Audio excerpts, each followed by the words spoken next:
Sami ste sedaj, kot rečeno, zdaj leto pa pol, nekje 2 leti v vlogi športnega direktora, navijači so bolj kot nezadovoljni, kako sami čutite to funkcijo, ste se kar vživeli, imate mogoče, bom rekel, v kratkem obdobju kakšne druge cilje ali ostajate na tem mestu športnega direktorja?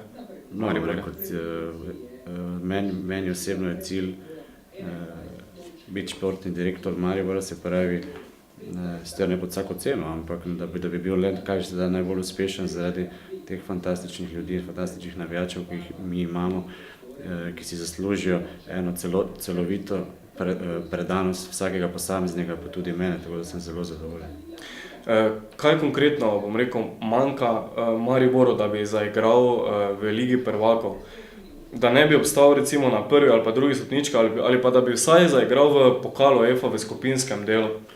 No, ne bomo prehitevali stvari. Maribor še ni niti dominanten v slovenskem prostoru, se pravi, ne moremo prvo skočiti pa potem reči hop, ampak moramo iti stopnico po stopnico, ampak ne glede na to, da v bistvu po mojem prepričanju bomo mi dosegli Evropo, ni razloga za doben nek pesimizem, je tu si potem odvisno od marsičesa, pa tudi od sreče, ker Liga prvakov se ne zgodi vsak dan, Liga UEFA se ne zgodi vsak dan, enostavno si odvisen od marsičesa in tisto, kar mi bomo iskali, če je to sreča, bomo pa iskali z enim trdnim delom.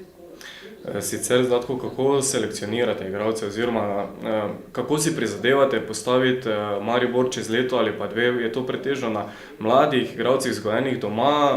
Kako boste to vzpostavili, to, da vseeno ste nekako rekli, da bi radi v Mariboru postavili nekakšen evropski klub, ki bo lahko iz leta v leto se vsaj boril, tako kot ste dejali, vsaj za pokal UEFA ali pa Ligo prvakov? No, kot prvo moramo vedeti, da je Maribor pred mojim prehodom vsaj, kaj se športnega dela tiče, je bil totalno razsulo.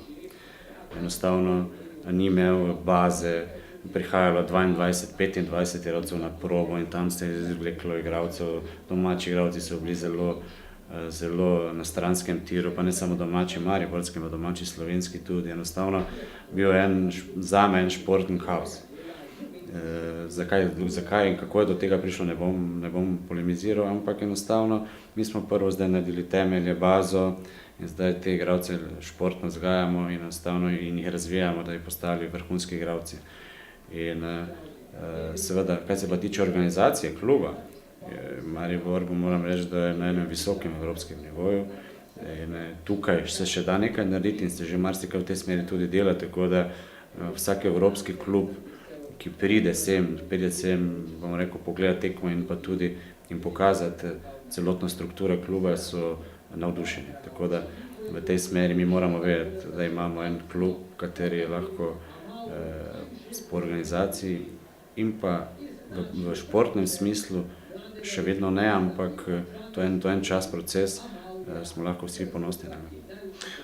Ravno te izkušnje verjetno prenašate iz klubov, v katerih ste igrali, navsezadnje imate tudi to trenersko licenco pro. Se morda v prihodnosti vidite na klopi Maribora ali pa morda celo kakšnega evropskega kluba, recimo, ali pa morda še prej vprašanje, zakaj ste vzeli funkcijo športnega direktora Maribora? Recimo, možno bi bilo, da bi prevzeli tudi kakšnega drugega evropskega. Je bilo kdaj opcija? Ja, je bila opcija, ampak enostavno v tistem času sem jaz odločil, da seveda z družino, da se vrnem v Slovenijo in seveda Maribor je največji, najboljši. Maribor je Maribor. Maribor je vse, kar v slovenskem prostoru velja, kar se tiče klubskega slovenskega nogometa in ta ponudba se ne odvija. In Maribor je vseh nas. In mislim, da je to bil najboljši korak, kar sem lahko naredil. No, to tudi navijači recimo verjamejo.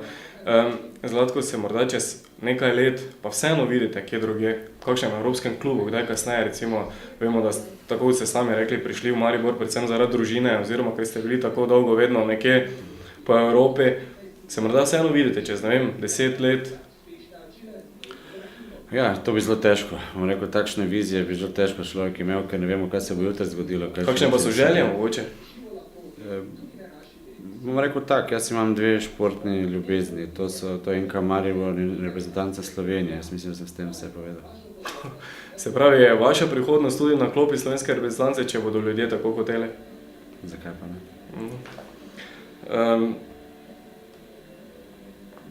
Konkretno imate stike s takšnimi in drugačnimi klubi, lahko morda poleti pričakujemo kakšno prijateljsko tekmo z kakšnim evropskim velikanom? Veste, to niso enostavne stvari. To niso enostavne stvari zaradi tega, ker vse to stane ogromno denarja. Ne? In ti klubi imajo že leto ali pa dve naprej že vse organizirano. Bili smo zelo blizu z tekmo z Real Madridom, tisto je padlo v vodo zaradi banalne stvari, ker ti klubi so specifični klubi in igralci Reala, če 20 km več z avtobusom se ne bodo peljali. Ampak propade vse zaradi takih banalnih stvari, čeprav ljudje hočejo, ampak igralci tam so, bom rekel, res zvezde in ker si to tudi zaslužijo. Enostavno je tu treba ogromno enega truda, ene sreče, da se do tega pride, da to ni enostavno, čeprav ne glede na to, koliko in na kakšen način ljudi